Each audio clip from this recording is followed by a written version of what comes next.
Hi అండి, welcome to my channel Praveen Jyothi blogs. ఈ video చూస్తున్న వారు లైక్ చేసి సపోర్ట్ చేయండి ఫ్రెండ్స్. మన ఛానల్ ఎవరైనా ఫస్ట్ టైం చూస్తున్నట్లయితే సబ్స్క్రైబ్ చేసుకోండి. నచ్చితే లైక్ చేయండి, షేర్ చేయండి, కామెంట్ చేయండి. Please support me friends. చేపల పులుసు అనేది ఎప్పుడు చేసేలా కాకుండా ఇలా ఒకసారి ట్రై చేయండి, చాలా రుచిగా ఉంటుంది. ఈ చేపల పులుసు చేయడానికి ముందు నేను చేప ముక్కలు అయితే తీసుకున్నానండి. శుభ్రం చేసుకున్న చేప ముక్కల్లోకి 1 స్పూన్ కారం వేసుకున్నాను. దీనిలోనే రుచికి సరిపడా సాల్ట్ వేసుకున్నాను. సాల్టు కారం వేసుకొని ఈ ముక్కలకైతే మంచిగా పట్టించానండి. ఈ చేప ముక్కలు అయితే 3/4 కిలో దాకా ఉంటాయి. కారం సాల్ట్ అనేది పట్టించి వీటిని అయితే ఒక అరగంట సేపు పక్కకు పెట్టుకున్నాను. పక్కకు పెట్టుకున్న తర్వాత వీటిని అయితే ఫ్రై చేసుకున్నానండి. ఈ చేపల పులుసు అనేది చేప ముక్కలు అనేది ఫ్రై చేసిన ముక్కలతో అయితే పులుసు అనేది పెట్టానండి. ఇలా చాలా రుచిగా ఉంటుంది. మనం కలిపెట్టిన చేపల పులుసు టేస్ట్ వేరుంటే ఇలా చేసిన టేస్టు డిఫరెంట్గా ఉంటుందండి. ఎప్పుడు ఒకేలా కాకుండా అప్పుడప్పుడు ఇలా ట్రై చేస్తే చాలా రుచిగా వస్తుంది చేపల పులుసు అనేది. కలిపెట్టుకున్న చేప ముక్కలను అయితే ఫ్రై చేసుకుంటున్నానండి, 2 వైపులు తిప్పుకుంటూ. మరి డీప్ ఫ్రై అయితే చేయలేదు. కొద్దిసేపు 5 నిమిషాలు ఒక పక్క, ఒక 5 నిమిషాలు ఒక పక్క ఫ్రై చేసి తీసేసుకున్నాను.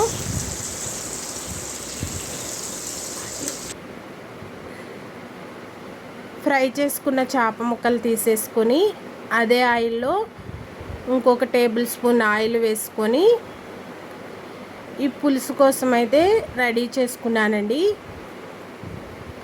మన ఛానల్ ఎవరైనా ఫస్ట్ టైం చూస్తున్నట్లయితే సబ్స్క్రైబ్ చేసుకోండి ఫ్రెండ్స్. నచ్చితే లైక్ చేయండి, షేర్ చేయండి, కామెంట్ చేయండి. ప్లీజ్ సపోర్ట్ మీ. మనం చేప ముక్కలే కదా ఫ్రై చేసుకున్నది, అదే ఆయిల్లో మళ్ళీ ఆయిల్ వేసి అయితే సన్నగా కట్ చేసిన పచ్చిమిర్చి, ఉల్లిపాయ ముక్కలు అయితే వేసి ఫ్రై చేసుకుంటున్నానండి.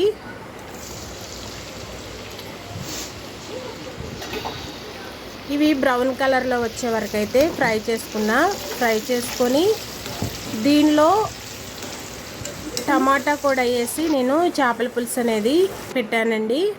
ఇవి కొద్దిసేపు మగ్గిన తర్వాత మీడియం సైజులో ఉన్న ఒక టమాటా తీసుకొని చిన్న ముక్కల్లా కట్ చేసి అయితే వేసుకొని వీటిని కూడా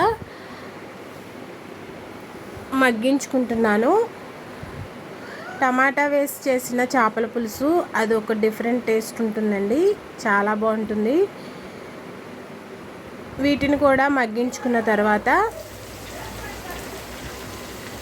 చేప ముక్కలకి ఉప్పు కారం పట్టించాం కదా, మనకి గ్రేవీకి సరిపడా సాల్ట్ వేసుకోవాలి. సాల్ట్ అనేది వేసి కొద్దిసేపు అయితే మగ్గించుకున్నానండి పోపు అనేది.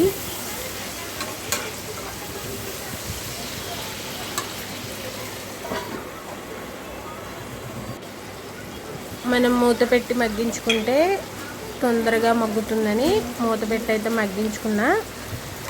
దీనిలోకి 1 స్పూన్ అంత అల్లం వెల్లుల్లి పేస్ట్ వేసుకున్నాను. అల్లం వెల్లుల్లి పేస్ట్ వేసుకొని పచ్చివాసన పోయే వరకు అయితే ఫ్రై చేసుకున్నానండి.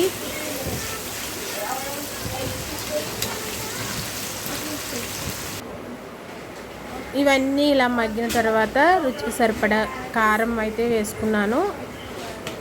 చేపల పులుసు కాబట్టి మనకి కారం అనేది కొంచెం ఎక్కువే పడుతుందండి. చేప ముక్కలకు పట్టించాను కాబట్టి నేను గ్రేవీకి సరిపడా కారం అయితే వేసుకొని ఒక 2-3 నిమిషాలు మగ్గిన తర్వాత దీనిలోకి మనకి ఎంత క్వాంటిటీలో కావాలో అంత చింతపండు పులుపు తీసుకుంటే సరిపోతుందండి. ఈ మగ్గిన పోపులోకి చింతపండు పులుపు అయితే వేసుకున్నాను. వేసుకొని ఇది ఉడుకుతుండగా నేను ఫ్రై చేసి పెట్టుకున్న చేప ముక్కలు అయితే వేసుకున్నానండి. ఈ ఫ్రై చేసి వేసుకున్నాం కాబట్టి ముక్కలు విరగడం అలాంటిది ఏమి ఉండదండి, మంచిగా ఉంటుంది. పులుసులో వేసి ఒక 5 నిమిషాల పాటు ఉడికించుకుంటే చింతపండు పులుపు, ఈ మసాలాలన్నీ దీనికి పట్టి ఈ చేపల పులుసు అనేది మరింత టేస్ట్గా ఉంటుందండి.